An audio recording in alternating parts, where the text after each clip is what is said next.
Il-Partit Nazzjonalista hu favur investiment fl-Malta, iżda wieħed m'għandux iħares lil min imnieħru u jara eżattament il-forma ta' dan l-investiment mingħajr ebda sejħa l-offerti u bingan għal ħaddiema tal-Malta.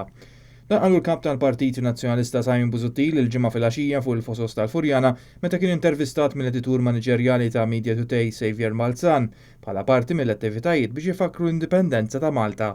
Simon Busuttil qal li ma jemminx li dan il-ftehim li bih imbiet 35% tal-Malta intlaħaq f'temp ta' 6 xhur u dan ifisser li qabel l-elezzjoni Joseph Muscat kienet jiltaqa' mal-ħaddiema tal-Malta u jgħidilhom li mhux se jipprivatizza u fl-istess waqt jiltaqa' ma' kumpanija tal-Gvern Ċiniż u jinnegozja biex jipprivatizza l-Malta. Jiena ma nemminx illi din saret f'6 xhur biss, għax biex tbieħ 35% tal-Malta kontilek titkellem man-nies mela. Xi jfisser ħbib daw? Ifisser dan illi qabel l-elezzjoni Joseph Muscat kien jidħol f'kamra jiltaqa' mal-ħaddiema tal-Malta u jgħidilhom mhux ser nipprivatizza l-Malta. Jidħol f'kamra oħra jiltaqa' mal-kumpanija Ċiniża u jgħidilhom ser nipprivatizza l-Malta. Dak huwa ingann. Mistoqsi dwar il-meritokrazija, il-kamp tal-Partit Nazzjonalista silet id-differenzi bejn dak li kien jgħid Joseph Muscat qabel l-elezzjoni u dak li qed jagħmel il-gvern tiegħu, kif ukoll id-differenzi bejn il-Gvern Laburista u l-Gvern Nazzjonalista ta' qabel. U rrefera b'mod partikolari għall-intħil tal-Ministeru ta' Manuel Mallija fil-promozzjonijiet fl-Armata, kif ukoll dwar l-impjieg ta' Mart il-Ministru Konrad Mizzi.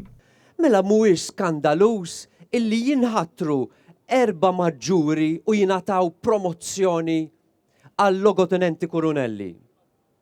U min jażilhom jinkludu n-nies tas-segretarjat tal-Ministru li jinkludu fosthom persuna li ftit ilu kienet reporter ta' Super One. Fiex tifhem din? Xi ħadd minn maġġur għandux isir logotenent kurunell.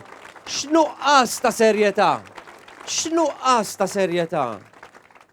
Imma aħna wkoll Xavier ma tajniex jobs lil mara tal-Ministru. Dik żgur nuqqas ta' meritokrazija. Mistoqsi għal daqstant x'passi jieħu hu biex ikun hawn meritokrazija ta' veru, Simon Busuttil wieġeb li f'postijiet sensittivi bħall-Pulizija u l-Armata l-ogħla karigi għandhom jintlew b'kunsens u semma bħal eżempju l-Kummissarju tal-Pulizija preċedenti li kien inħatar minn Gvern Nazzjonalista b'kunsens mal-Oppożizzjoni. Dwar il-każ id-dar il-Luke Borch il-kap tal-Partit Nazzjonalista qal li dak li ġara kien traversija tal-ġustizzja fejn min żbalja għaddija lixxa u min għamel xogħlu għalaħħa fuq rasu.